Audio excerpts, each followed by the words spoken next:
Okay, तो अभी हमने sp3 sp2 हाइब्रिडाइजेशन कंप्लीट किया हुआ है और अब हम लोग जा रहे हैं sp3 हाइब्रिडाइजेशन के अंदर। सो sp3 हाइब्रिडाइजेशन में पहले डेफिनेशन लिखेंगे sp3 hybridization. Okay, what is the definition? So just write it down.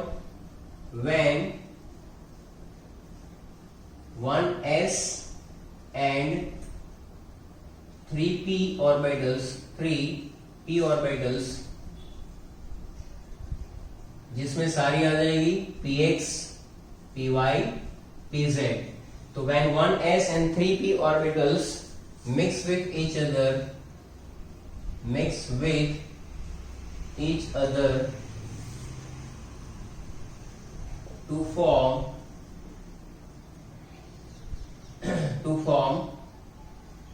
4 new hybrid orbitals, बराबर, having identical size, shape and energy. तो ये जो चार नहीं बनी उसी को फिर हम लोग क्या कहलेंगे sp3 हाइब्रिडाइजेशन, बराबर।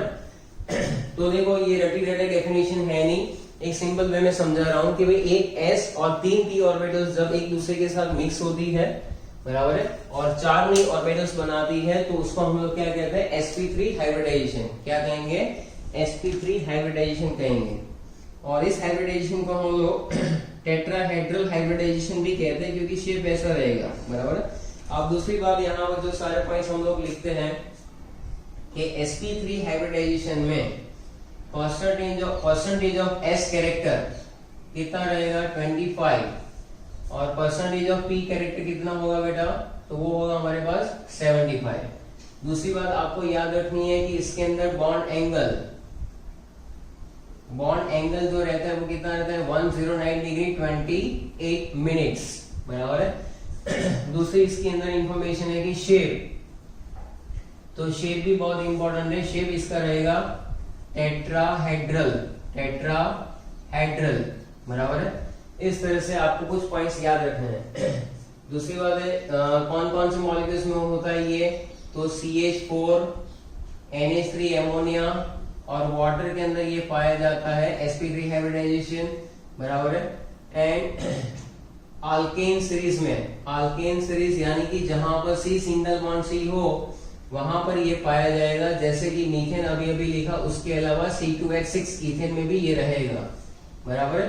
तो ये सारा मॉलिक्यूल्स हमें एक्सप्लेन करने हैं बाद में, तो वो कर लेंगे। हम लोग यहाँ पर देखिए तो 1 2 3 मॉलिक्यूल है वो सबसे पहले निपटा लेते हैं कि कौन कौन से मॉलिक्यूल्स में यहाँ पर sp3 जा रहा है। तो सबसे पहले बात आएगी बेटा CH4 की। CH4 में ध्यान से सुनना, what is the central atom? Carbon. तो यहाँ पर सबसे पहले इलेक्ट्रॉन कन्फिगरेशन होगी 1s2 2s2 एंड 2p2, बराबर, 1s2 2s2 एंड 2p2। तो ये ग्राउंड स्टेट कन्फिगरेशन है।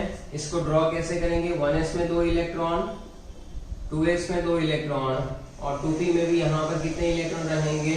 2 इलेक्ट्रॉन। ये 1s है, ये 2s है, ये 2px और ये 2py है। जिसको और अच्छे से लिखना हो तो 2px1 2py1 और 2pz0 लिख सकते हैं। अब आप देख सकते हैं कि कार्बन के साथ हाइड्रोजन के 4 बॉन्ड बने हुए हैं, तो 4 बॉन्ड बनने के लिए कार्बन के पास 4 अनपेयर इलेक्ट्रॉन भी तो होने चाहिए। इसके पास तो 2 ही अनपेयर इलेक्ट्रॉन है।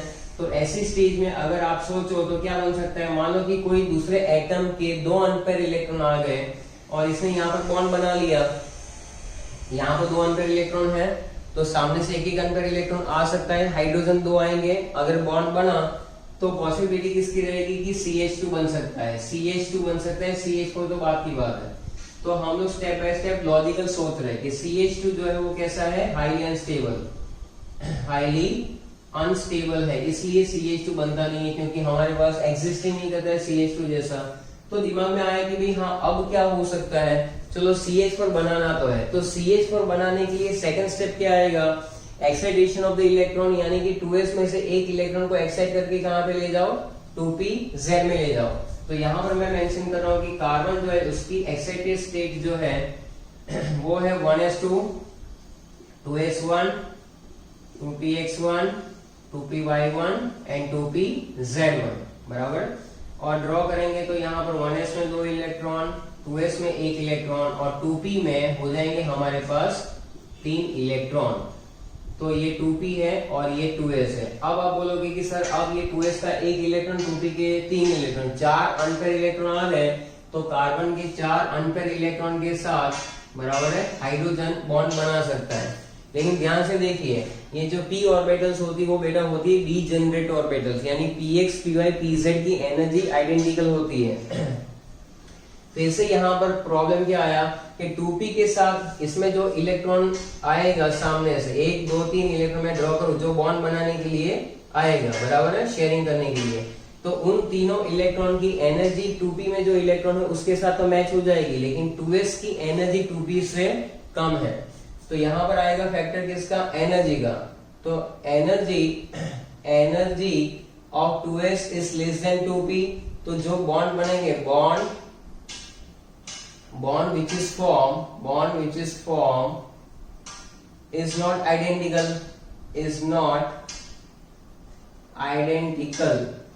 क्यों? क्योंकि 2p वाले 3 आइडेंटिकल बनेंगे, 2s वाला आइडेंटिकल नहीं बनेगा ना। तो इसलिए क्या आएगा, हाइब्रिडाइजेशन में क्या होगा, when 1 2s and 3 2p orbital mix with each other to form the set of new orbitals. इसलिए कार्बन के अंदर हमें क्या करवाना पड़ेगा, हाइब्रिडाइजेशन। ये तो था ही। अब क्या करना है आपको, एक 2s का बक्सा और 2p का बक्सा बराबर चार बक्से मिक्स कर देने हैं। तो यहाँ पर ये जो हुआ, क्या हुआ, हाइब्रिडाइजेशन। कौन सा हाइब्रिडाइजेशन करवा दिया हमने, sp3। कैसे करवाया, तो एक s ऑर्बिटल बराबर है, फिर 2px, फिर 2py और 2pz, ये सारी की सारी ऑर्बिटल्स हो गई मिक्स, और हमारे पास आ गई कार्बन के पास 4 न्यू ऑर्बिटल जिसकी बात कर रहे थे वो। तो इस तरह से जो ऑर्बिटल्स आती है वो कौन से शेप में अरेंज हो जाती है, जिसमें एक एक इलेक्ट्रॉन तो ऑलरेडी है बराबर है। तो ये जो शेप या ज्योमेट्री डिजाइन होती है उसको कहते हैं टेट्राहेड्रल। क्या कहेंगे, टेट्राहेड्रल। तो ये जो sp3 हाइब्रिडाइजेशन हुआ, in which we have total 4 new hybrid orbitals which have identical size, shape and energy। तो 4 हो गई जिसकी हमारे पास आइडेंटिकल साइज, शेप और एनर्जी मिल जाएगी। तो इन दैट केस अब क्या होगा, अब इनों की एनर्जी सेम है, तो अब this sp3 orbital having 1 unpaired electron overlap with 4 1s orbital of hydrogen which has also 1 unpaired electron having opposite spin and forming the covalent bond। ऐसा लिखा हुआ है, वो राम कथा पढ़ लेने की। हाइड्रोजन के अंदर 1s ऑर्बिटल जो थी उसके अंदर भी 1 इलेक्ट्रॉन था, दूसरे हाइड्रोजन में भी 1s ऑर्बिटल में 1 इलेक्ट्रॉन था, तीसरे में भी था। इस तरह से जो बॉन्ड बनने जा रहे हैं वो सारे के सारे क्या बना देते हैं, CH4 मॉलिक्यूल बना देते हैं। और आप देख सकते हैं कि टेट्राहेड्रल शेप मिलता है बराबर है, CH4 का इस तरह से टेट्राहेड्रल शेप भी हमें मिल जाएगा। और यहाँ पर जो आपके सामने जो मॉलिक्यूल आ रहा है उसमें बॉन्ड एंगल वो भी रहेगा 109 डिग्री और 28 मिनट्स बराबर है। इस तरह से यहाँ पर हो जाता है CH4 का मॉलिक्यूल खत्म बराबर। तो आप लोग इतना पहले कंप्लीट कर लीजिए, फिर हम लोग आगे बढ़ते हैं।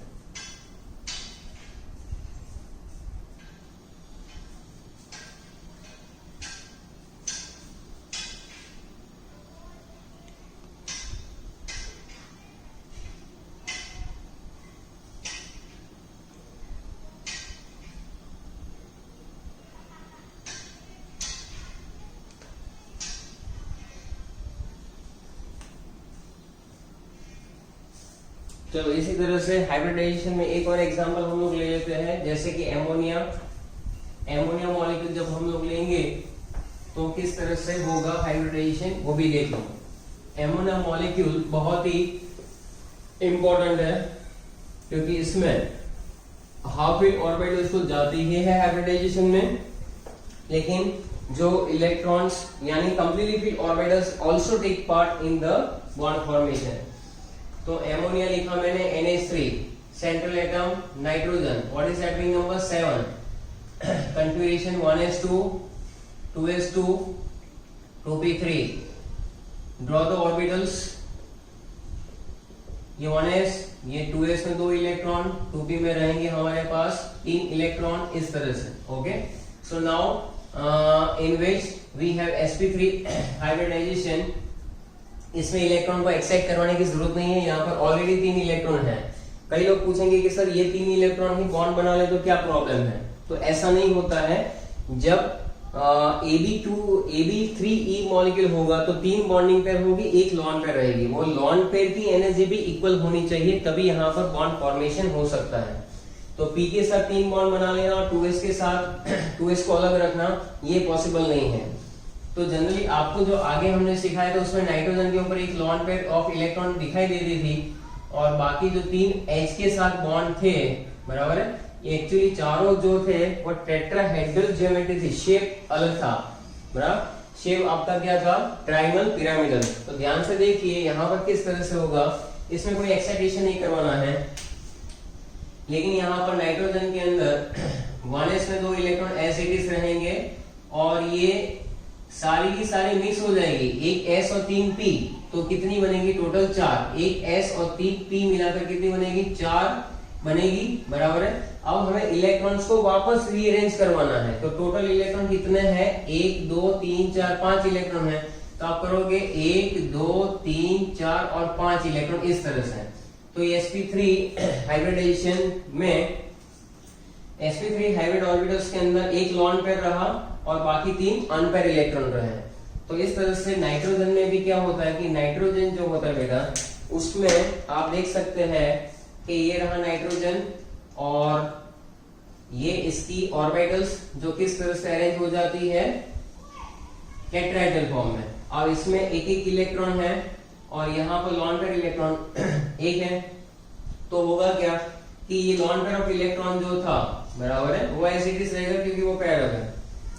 ये 3 जो sp3 में एक एक इलेक्ट्रॉन है, this orbital having 1 electron overlap with the hydrogen having 1 electron which spin is opposite, और उस तरह से ये हाइड्रोजन के साथ ओवरलैपिंग में जाएगी और हमारे पास जो बॉन्ड बनेगा उसमें आप देख सकते हैं कि नाइट्रोजन के ऊपर एक लॉन पेयर हो और ये 3 बॉन्ड पेयर मिलते हैं।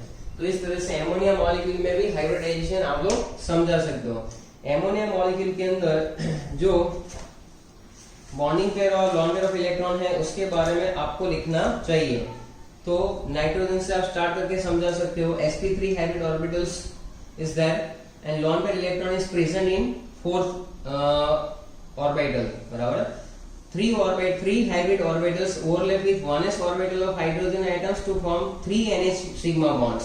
So we know that the force of repulsion between a lone pair, force of repulsion between the lone pair and bond pair is more, बराबर है। यहाँ पर शेप ऑफ मॉलिक्यूल भी मैं वापस डिस्कस कर लेता हूँ। यहाँ पर लॉन पेयर और बॉन्डिंग पेयर का रिपल्सन बॉन्डिंग पेयर से ज्यादा होता है, इसलिए इस लॉन पेयर की वजह से 3 NH बॉन्ड जो है, बराबर, ऐसे 3 टोटल NH बॉन्ड है।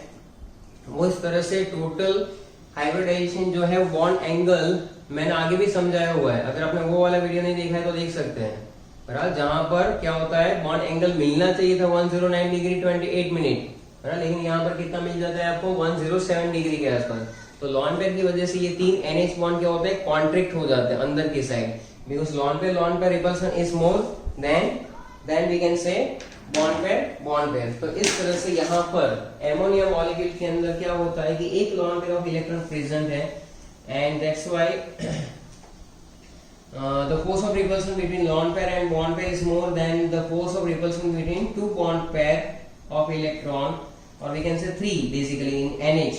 So the molecule gets distorted और bond angle जो है 107 डिग्री मिलता है इंस्टेड ऑफ, बराबर है। तो यहाँ sp3 हाइब्रिडाइजेशन के हिसाब से 109 डिग्री एंड 28 मिनट मिलना चाहिए था, लेकिन आपका बॉन्ड एंगल डिक्रीज होकर रह जाता है 107 डिग्री, बराबर। इस तरह से ये होता है। अभी हम लोग एक मॉलिक्यूल जो है वो पानी का भी देख रहे हैं, लेकिन देख लेते हैं कि भाई ये पहले आपने कंप्लीट कर लिया हुआ है कि नहीं।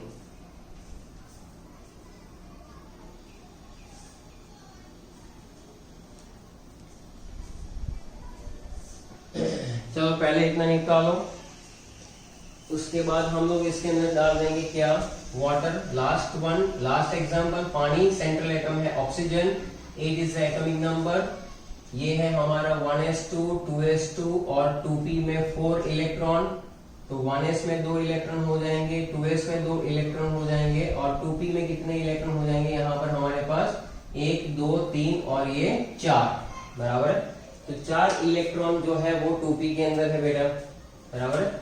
अब हम लोग क्या करेंगे, हमें मालूम है कि इसके अंदर भी होना तो है sp3, यानी कि एक s ऑर्बिटल और 3 2p की ऑर्बिटल इंटरमिक्स होकर टोटल 4 बनाएगी।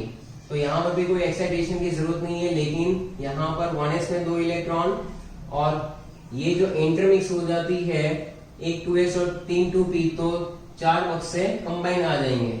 ऑर्बिटल्स की एनर्जी सेम, अभी s और p नहीं है, ये है sp3। इसके अंदर इलेक्ट्रॉन्स को रीएड करना है तो 1 2 3 4 टोटल है 6।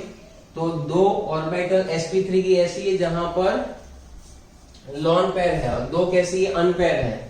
तो ऑक्सीजन के पास टोटल कितनी ऑर्बिटल्स रहेगी, 1 2 3 और ये 4। यहाँ पर लॉन पेयर ऑफ इलेक्ट्रॉन, यहाँ पर अनपेयर इलेक्ट्रॉन, और वो ऑक्सीजन की जो ऑर्बिटल है जिसके साथ ये सारी की सारी बेटा है sp3, but in this molecule these two sp3 hybrid orbitals overlap with 1s orbital of hydrogen and bond formation takes place। Sigma bond बना ऑक्सीजन और हाइड्रोजन के बीच में, यहाँ पर इस तरह से 2 सिग्मा बॉन्ड बन जाते हैं और ये लॉन पेयर जो इलेक्ट्रॉन का रिपल्सन है जिसकी वजह से यहाँ बॉन्ड एंगल डिक्रीज होकर 104.5 डिग्री हो जाता है, 104.5 degree instead of 109 degree 28 minute जो sp3 में होना चाहिए। इसका एक्सप्लेनेशन ऑलरेडी मैं पहले दे चुका हूं कि lawn pair repulsion is greater than lone pair bonding pair repulsion and greater than bonding pair repulsion.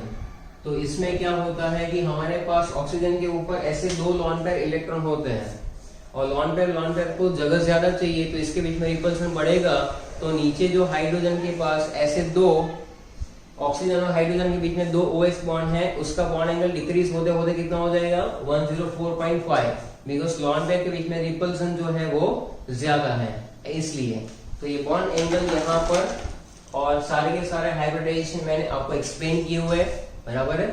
तो बहुत ही इजी है, आज हमने कंप्लीट किया हुआ है sp2 sp और sp3। अब कुछ टिपिकल एग्जांपल्स हम लोग स्टार्ट कर रहे हैं। Thank you.